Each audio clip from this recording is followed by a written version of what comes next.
Hello, hey, it's me, Mrs. Z again. This is our second video in our series of Introduction to Guitar.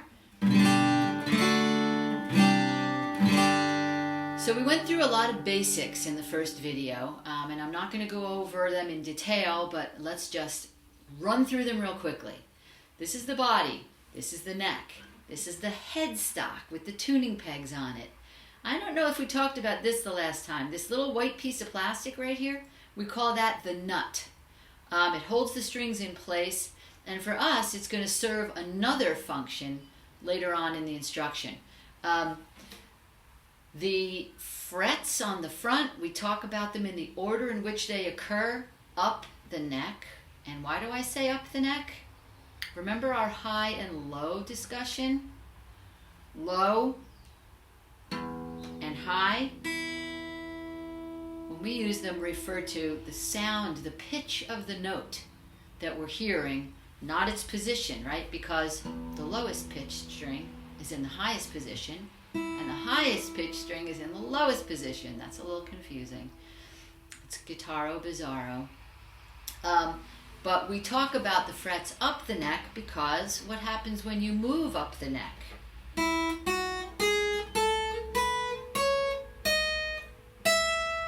It's higher, right? Okay, so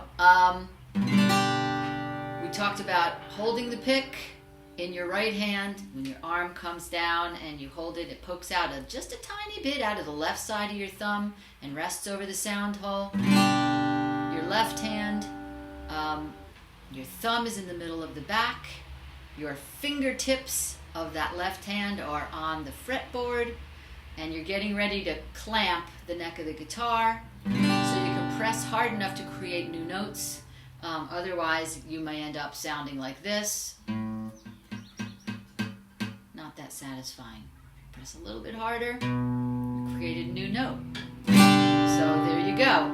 Our hands, left hand and right hand, our thumb will be referred to as T for thumb. And then first finger, 1, 2, 3, pinky is 4. All right, got that?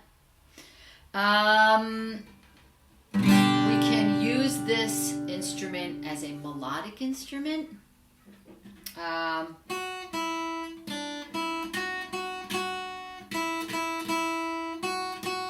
Playing one note at a time, or we can use this as a harmonic instrument, using more than one note at a time, where we create what we commonly call chords. The chords are multiple note combinations. Sometimes we make them major chords, which, remember, our working definition is they sound happy. Then there's minor chords, which sound a little sad. Okay, and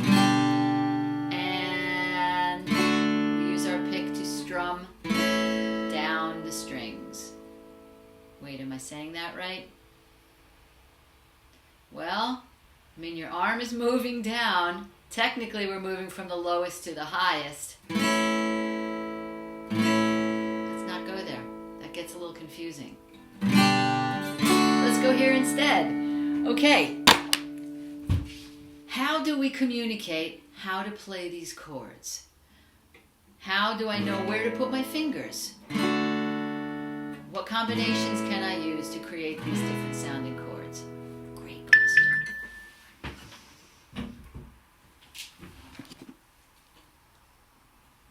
Let us go to our handy dandy visual.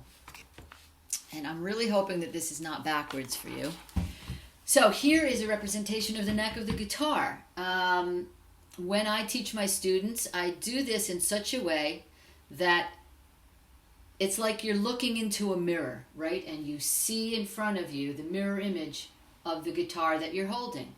So that low side is going to be up here. The high side is going to be down here. Here are your string names, right? And then here's the nut that we talked about, that little piece of plastic. So let's see. what's our first chord going to be? Let's make it an easy one. And all of the information that you will need for this is going to be right here in this little chord diagram. So let's start here. Let's do an E minor chord. Now in Mrs. Z world, when you have a lowercase letter, that represents a minor chord. If we were to have an uppercase, that would represent a major chord. We'll get to that later too. So this first chord is an E minor chord, and here's what it requires. You're going to take your first finger of your left hand, and you're going to put it on that A string in the 2nd fret. And then you're going to take your second finger and conveniently in the same fret on the next string. So what does that look like? It looks just like this. First finger, A string. Second finger, D string. And then I'm going to take my pick, strum all of the strings. And there you go. There's your E minor chord. Go back. And we're going to try another chord. And luckily for us, this next chord keeps that first finger right there on the A string in the 2nd fret. Second finger this time goes on the E string in the 3rd fret.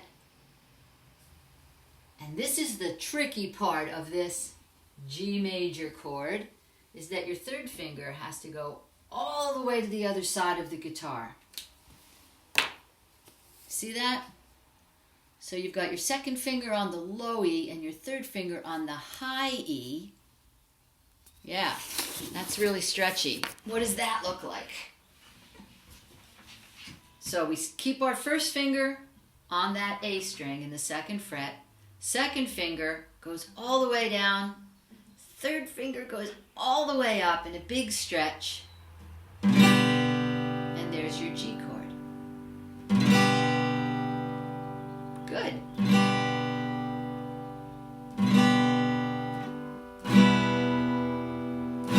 That's your E minor to your G.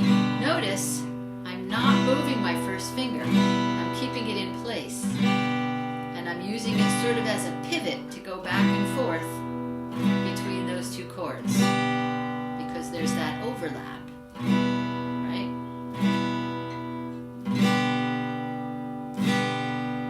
Good. Okay, so give those a try. And bear in mind, the hardest part about beginning guitar, well, there's 2 things. It's a very steep learning curve for your hands, because you don't really use these muscles for a lot of things. So the first week, 2, is all about getting finger strength, getting your fingers to stretch in ways that they're not used to stretching, and building up calluses on your fingertips. So go slowly, just a little bit at a time, and I will see you back here for the next video instruction. Okay.